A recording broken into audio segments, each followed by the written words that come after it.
Here's another MARSCON musical montage that I did at MARSCON 2022, and it's Catch a Falling Star by Perry Como. Enjoy. Ready? Okay, this is a little bit sci-fi connected to song.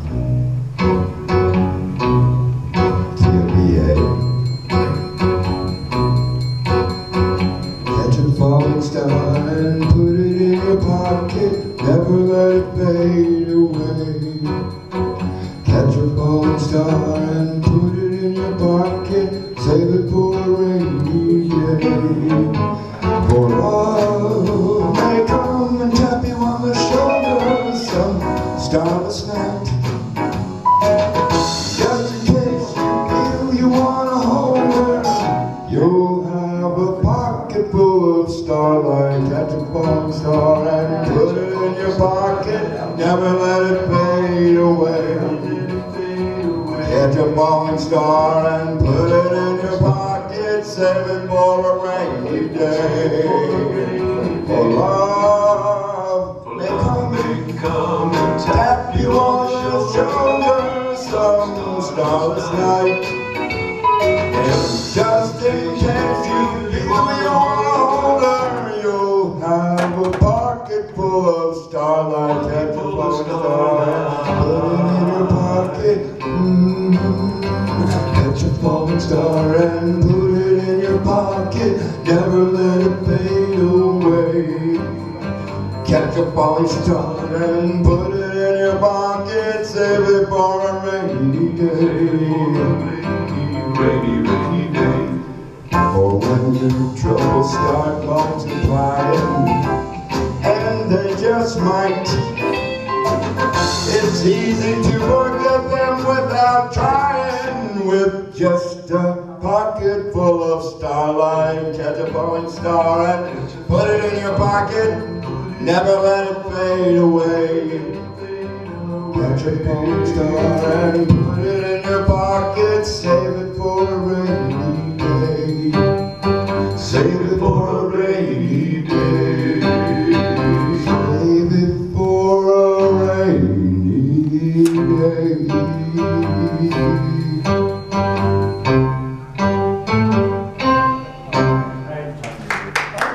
Thank you very much.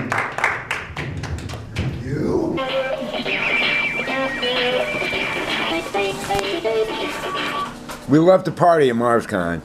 Well, that was Catch a Falling Star, made famous by Perry Como.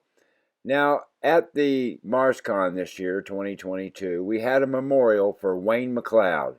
Wayne McCLOUD did me a lot of favors over the years, and I had to get up and say something about my good friend Wayne McCLOUD at his memorial at MARSCON 2022. Here it is for you now.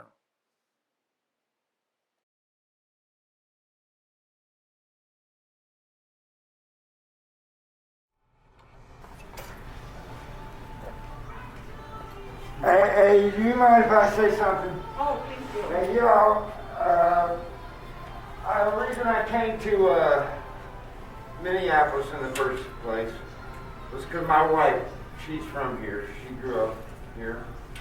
I lived on Lake Hennepin.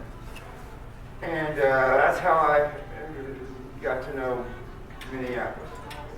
Then I was in Hollywood, and I tried out for this thing called the Star Trek Earth Tour. Yeah, it was at the Mall of America. Yeah. And I was in the cast of it. And Maria Bamford, a local star here. Yeah. I don't know if any of you all know Maria. Oh, yeah. And she's on the Keenan Show now. She was in the cast of the Earth Tour. And I met her in rehearsals in Raleigh, North Carolina. This was a production by Paramount Parks. Paramount had bought a bunch of amusement parks around the country. They were trying to be like Six Flags. They had some of us actors come out there and, do live shows at the different parks. And I did the whole summer here at the Mall of America. Well, Wayne McCLOUD found out that I was actually in a show, and he came and he talked to me here at the Mall of America. That's how I met Wayne. Then the next year they were starting MARSCON, and they asked me to be the guest of honor, and I was so happy. But back then, everybody, I was an actor, and I was going through changes. My wife had left me and everything, and I had decided to become Debbie. I was an actor, Carl David, but I had to become Debbie. I was born this way. Didn't have a choice. Back then, you had to live as a woman for a year. You had to live as a woman for a year before you could even talk to a psychiatrist about getting a letter to go onto a program, official program. It was the only way that you could be not considered a deviant or a mentally disabled person, was to do this Benjamin standards of practice. You had to live as a woman. So I had started that. I still owned my club in Hollywood. I had signed a contract with Lane. And 3 months into me living as a woman, they called and said, you gotta come. And I told them, I can't. You won't want me now. And I told them why. And they said, well, you got to come. You signed the contract and everything. We'll get back to you. And they called back. And Wayne called me back and said, we want you to come anyway. Now, it's a family event. Would you mind not wearing a dress and a bunch of makeup or something during the event? I said, no, I'll wear my Star Trek jacket. I just won't cut my hair. I'll be androgynous. I'll do the shows. And y'all allow me to come. And I can't. Now, the first show is a big crowd. It was a big room.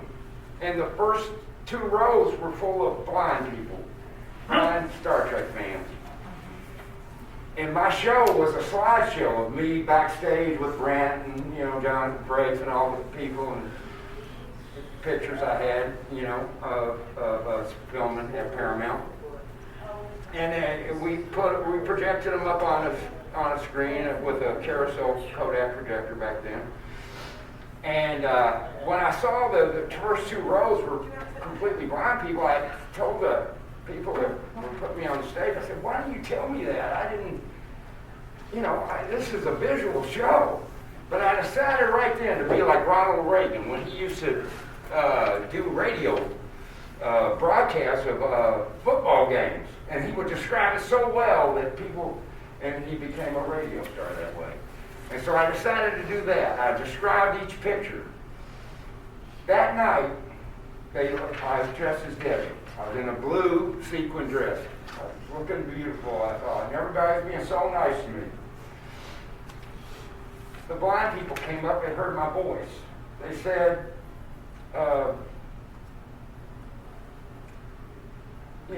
we saw your show, we loved it, and everything. And I said, well, okay, but now I'm Debbie. And they said, well, can we touch you? And it was very surreal. They were all touching me and saying, oh, you're beautiful and everything. Right then, one of the Star Trek fans, a black man, he came up to me and he said, are you Linda Evangelista, the supermodel? And I said, no. I thought it was a come-on line. I thought he was teasing me that he really knew I was a man, It hurt me, and so I said something to him, and it hurt his feelings. He turned away, walked away. Later, I saw him, they had room parties. They had this room party, it was pretty elaborate. They had their own lighted dance floor and everything. I went in there, I saw the guy again. I apologized to him, and he asked me to dance. Right when we walked onto this little dance floor, the music stopped and went to a slow chop. He pulled me into his arm and he never let go ever since. That was Anthony Armour. The man I ended up marrying. The man who can't be here with us today because, and that happened upon the MARSCON. Then, a couple of years later, I lost my club. I had to get out of LA. It was dangerous for me there. And so, I didn't know where to go. I had to hide out. I called Wayne McCLOUD. He said, come live with me. I lived here for maybe 4 months with Wayne McCLOUD. Wayne McCLOUD hadn't done that, I might not be here. I might not be alive. I love Wayne McCLOUD. I just wanted to let you all know how much it meant to me. I love it.